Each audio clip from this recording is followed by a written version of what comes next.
করে?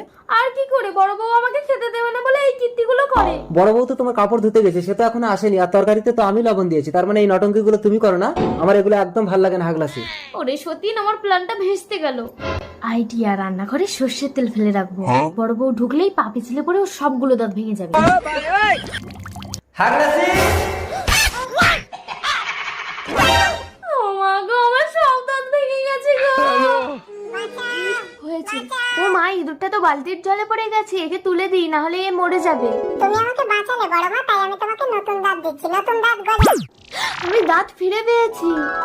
ও মা গো, আমার দাঁতগুলো সব ভেঙে গেছে গো। ছোট, তোর সব দাঁত ভেঙে গেছে? এই দেখ, এই ইঁদুরটা আমার দাঁত ফিরিয়ে দিয়েছে, তুই কাঁদিস না, তোরও দাঁত ফিরিয়ে দেবে। না বড় মা, ও তোমার সব দাঁত ভাঙার জন্য রান্নাঘরে তেল ফেলে রেখেছিল, ওকে আমি একটাও দাঁত দেবো না। যে করে পরের মন্দ তার মন্দ করেন গোবিন্দ।